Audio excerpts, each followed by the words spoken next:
Continue करेंगे।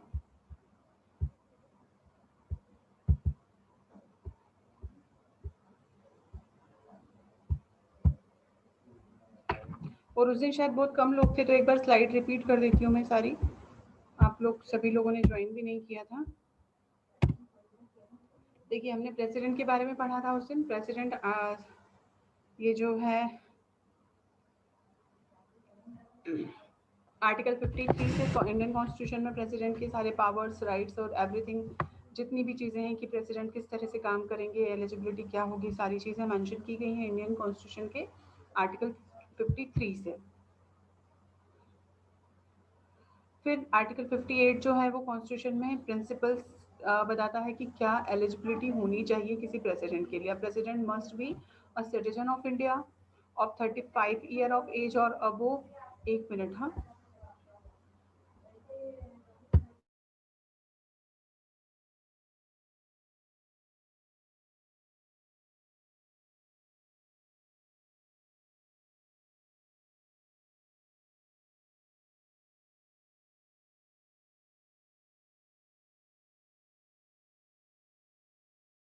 एक minute, हाँ, मैं एक मिनट बाहर चेयर लगाती हूँ।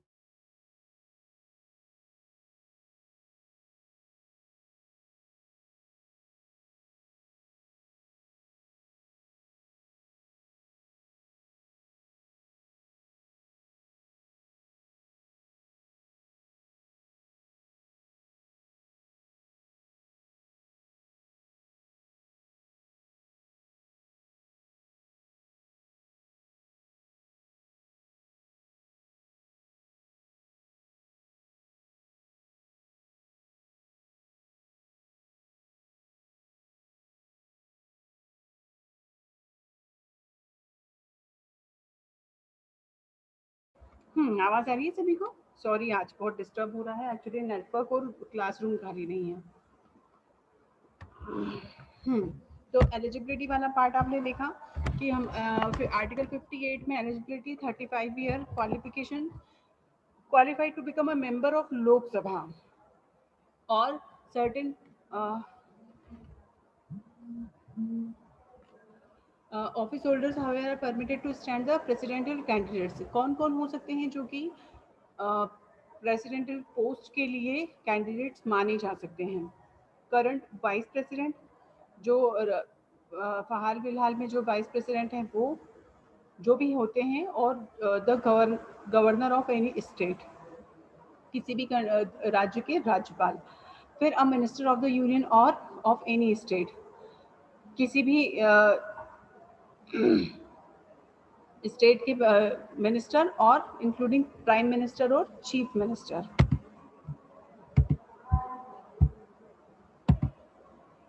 पावर्स एंड ड्यूटीज ये हमने उस दिन डिस्कस किया था डिटेल में, और कुछ लिमिटेशंस मैंने बताई थी जो कि हैं लेजिस्लेचर से रिलेटेड, एग्जीक्यूटिव और जुडिशरी। देखिए, जैसे कि अगर कोई एक बार प्राइम प्रेसिडेंट के पास कोई बिल आता है और अगर उन्होंने एक बार साइन किए बगैर उसे लौटा दिया है, तो फिर अगर सेम बिल दोनों सदन के सदस्यों द्वारा उसे अगर पास कर दिया जाता है और फिर से प्रेसिडेंट के सिग्नेचर के लिए उसे भेजा जाता है, तो हेलो यहाँ पर मैम, कुछ आपकी लिमिटेशन आवाज दी एकदम गई से है। बहुत स्लो हो गई। सॉरी, आवाज नहीं आ रही? मैम बहुत धीरे धीरे आ रही है। धीरे? तुम्हारी ही बहुत धीरे आई मुझे। जोर से बोलूं ऐसा? पहले तो मैम बिल्कुल सही आ रही थी, अभी एकदम से हो गया ऐसा। अभी ठीक है? अभी हेलो, अब अभी ठीक ठीक आ है। रही है परीक्षा? अभी भी वही। मैं है ना बिल्कुल बताऊं तुम्हें, एक मिनट पहले रिकॉर्डिंग ऑफ, ये नेट,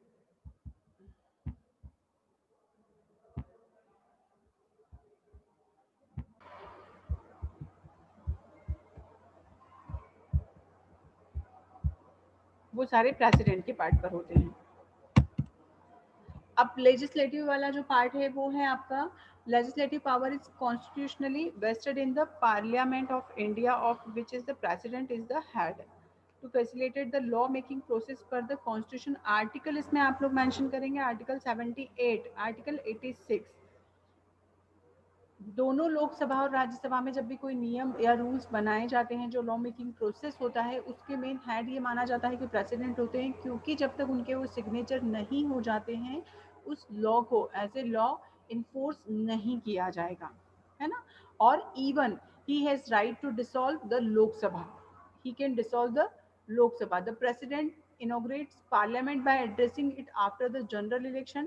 जब भी हमारे यहाँ पर जो डायरेक्ट इलेक्शंस होते हैं उसके बाद प्रेसिडेंट ही पार्लियामेंट को एड्रेस करते हैं। और फर्स्ट सेशन जो होता है वो 87 में मेंशन भी किया गया है कि also the beginning of the first session every year पर आर्टिकल 87(1).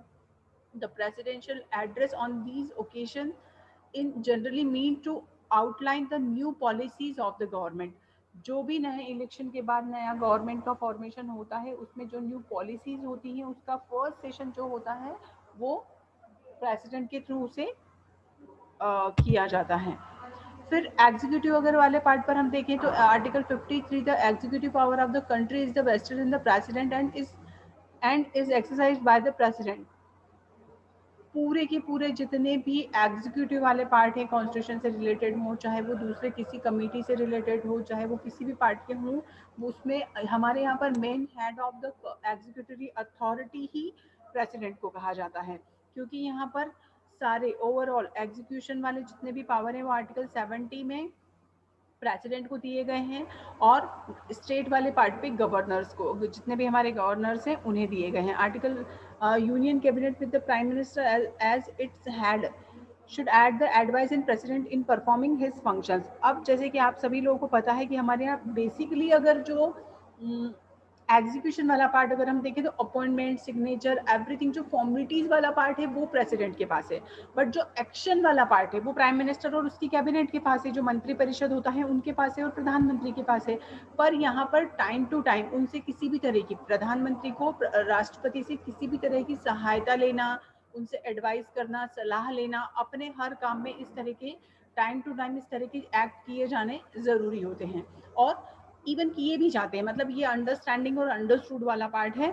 और article 74, the council of minister और prime minister are not accountable legally to advise. जैसे मैंने बोला कि यहाँ पर ऐसा नहीं है कि मैंडेटरी है और लीगली, बट ये एक जनरल एक तरह का डेकोरम मेंटेन हो चुका है कि अगर कुछ ऐसी चीजें होती है तो प्रेसिडेंट से उस पार्ट पर किसी भी तरह का एडवाइस लिया जाना वो उनके ऊपर ऑटोमेटिकली एप्लीकेबल वाला पार्ट है। इसी तरह प्रेसिडेंट और सब ordinate officers is bound by the provisions of the constitution, not with standing any advice by union cabinet. फिर जुडिशरी वाला अगर पार्ट हम देखें तो जुडिशियल पावर में जो राष्ट्रपति हैं या जो प्रेसिडेंट है उन्हें बहुत सारे कुछ ऐसे प्रिविलेज्ड पावर्स दिए गए हैं, जिसे कि हम प्रिविलेज्ड इसलिए बोल सकते हैं क्योंकि वो राइट और किसी के भी पास नहीं है। क्योंकि हमारे यहाँ पर article 60 or the president appoints the chief justice of India and other judges on the advice of the chief justice.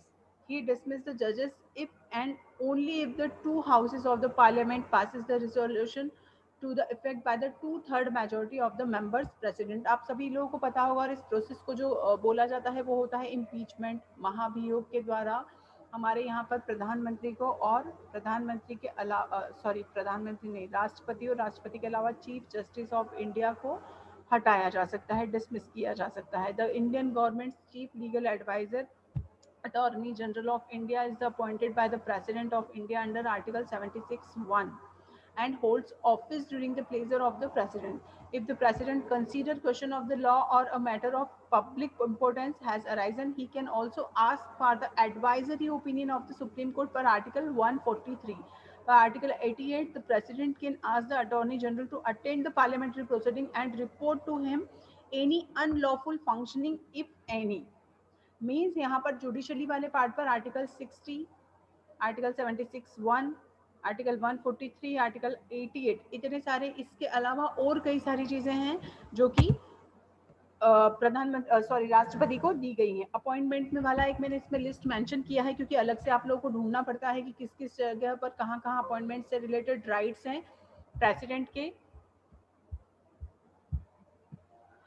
तो यहाँ पर ये राइट्स भी हैं जिसमें कि कई सारे मेन जो हमारे यहाँ इंडिया के मेन जो एग्जीक्यूटिव अथॉरिटीज होते हैं उनका अपॉइंटमेंट प्रेसिडेंट के थ्रू कराया जाता है। ये मैं आप लोगों से पीपीटी शेयर करूंगी, सारा एक बार प्रॉपर आप लोग देख लीजिएगा। Financial power. A money bill can introduced in the parliament only with the president's recommendation. Money bill जब होता है तो वो president के recommendation पर ही होता है। The president lays the annual financial statement, union budget before the parliament. The president can take advance out of the contingency fund of India to meet unforeseen expenses. The president constitute a finance commission after every 5 years to recommend the distribution of the taxes between the central and the state. Means यहाँ पर financial power वाले part पर देखें तो इतने सारे powers भी दिए गए हैं। Diplomatic powers are there also. All international treaties and agreement are, जितने भी इस तरह के होते हैं वो सारे प्रेसिडेंट के बिहाफ पर होते हैं। और जो भी फॉरेन सर्विसेज होती हैं, कई ऐसी चीज़ें होती हैं, इंटरनेशनल रिलेशंस होते हैं, उन्हें मेंटेन करना, उनके बारे में डील करना, ट्रीटीज़ होना, उन सभी पे सिग्नेचर, कई ऐसी चीज़ें हैं जो कि सीधे के सीधे प्रेसिडेंट के पास हैं। फिर मिलिट्री पावर, आप सभी को पता है कि हमारे यहाँ the president is the supreme commander of the Indian arm force. The president can declare war and conclude peace. ये जो पावर है ये हमारे यहाँ प्रेसिडेंट को है। On the advice of the union council of minister headed by the prime minister, all important treaties and contract are made in the president's name. जितनी भी इंटरनेशनल ट्रीटीज और जितने भी कॉन्ट्रैक्ट्स किए जाते हैं अदर कंट्रीज के साथ, उन सभी पर जो सिग्नेचर होता है और जो फाइनल डील होता है वो प्रेसिडेंट के नाम पर होता है। पार्डनिंग पावर, सबसे मेन मोस्ट इंपोर्टेंट, जो कि अपने आप में प्रेसिडेंट को प्रिविलेज डिक्लेयर करता है यहाँ पर,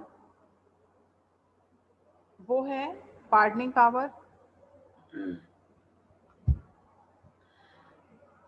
As mentioned in Article 72 of the Indian Constitution, the President is empowered with the powers to grant pardons in the following situations. Punishment is for an offence against union law. अगर किसी तरह का union law के against कोई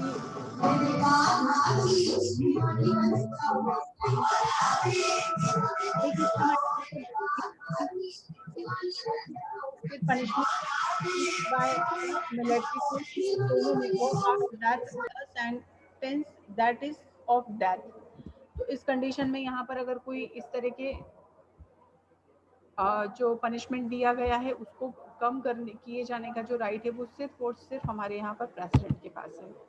emergency power, आप सभी लोग जानते हैं भारत में इमरजेंसी पावर्स में जब अगर किसी भी तरह का इमरजेंसी होता है तो उस टाइम पर सारे के सारे जो पावर्स हैं वो किसके पास चले जाते हैं? प्रेसिडेंट के पास चले जाते हैं, जिसे कि बोला भी जाता है कि राष्ट्रपति शासन लागू किया गया है।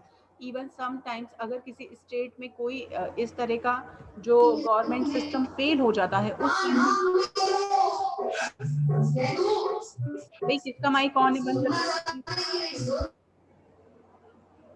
तो उस टाइम पर भी जो इमरजेंसी होती है या स्टेट में किसी तरह का फाइनेंशियल या कोई भी आर्टिकल 352, 356 एंड 360 में अगर किसी तरह का कोई है इमरजेंसी है तो इसमें सारे के सारे जो पावर्स हैं वो राष्ट्रपति में निहित हो जाते हैं, जैसे कि राष्ट्रपति शासन के नाम से बोला जाता है। फिर एक जो मेन इंपॉर्टेंट पार्ट है आपका कॉन्स्टिट्यूशन में जो कि राष्ट्रपति से रिलेटेड है वो है इम्पीचमेंट।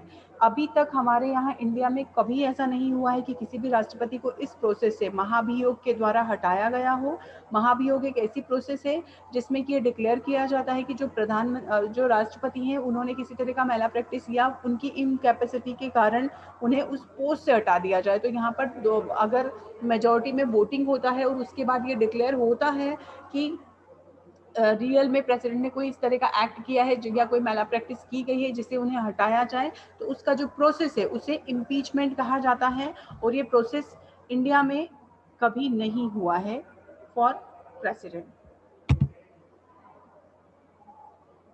पूरा का पूरा प्रोसेस है, इसमें 2/3 मतलब मेजोरिटी के साथ इसे पास होना चाहिए और इसका पूरा प्रोसेस यहाँ मेंशन किया गया है। No president has faced impeachment proceeding so the above provisions have never been used. आज तक हमारे यहाँ पर महाभियोग कभी यूज नहीं किया गया है प्रेसिडेंट के अगेंस्ट। हाँ, एक बार अभी 2-3 साल पहले की ही बात है, अगर आप लोग को याद हो, तो चीफ जस्टिस ऑफ इंडिया के अगेंस्ट ये लगाया गया था बिफोर 2 ईयर आई थिंक, ये प्रोसेस किया गया था जो कि सक्सेसफुल नहीं रहा था। ठीक है, तो प्रेसिडेंट वाला पार्ट आज आपका कवर हुआ है। प्रेसिडेंट मींस इंडिया के जो प्रेसिडेंट है उनके पावर्स, अथॉरिटी, तो मेजर जितनी भी चीज़ें हैं मैंने मेंशन की हैं, उसी के अकॉर्डिंग आप लोग आपका स्टडी कर सकते हैं। 2-3 केस लॉज अगर आपको डालने हैं तो आप उसमें ऐड कर लीजिए, अदरवाइज पूरे आप उसे इस तरह से बना लीजिए कि प्रॉपर फंक्शंस, तो फंक्शंस या पावर्स के नाम से, तो उसमें मेन तो आपके 3 होते हैं, एग्जीक्यूटिव, लेजिस्लेटिव एंड जुडिशरी, उसी के साथ मिलिट्री, अदर और सम अपॉइंटमेंट्स ही मैंने एक लिस्ट उसमें मेंशन की है, ताकि आप लोग जीके के और जनरल जो आपका सिविल सर्विसेज होती है उसके अकॉर्डिंग आप लोग याद रखें कि हमारे यहाँ पर्टिकुलर अपॉइंटमेंट्स जो हैं वो कौन कौन से ऐसे हैं जो सिर्फ और सिर्फ राष्ट्रपति करते हैं। ठीक है, तो नेक्स्ट लेक्चर में नया टॉपिक लेंगे, और आज से मैं आप लोगों का जूरिस्प्रूडेंस लेने वाली हूँ। तो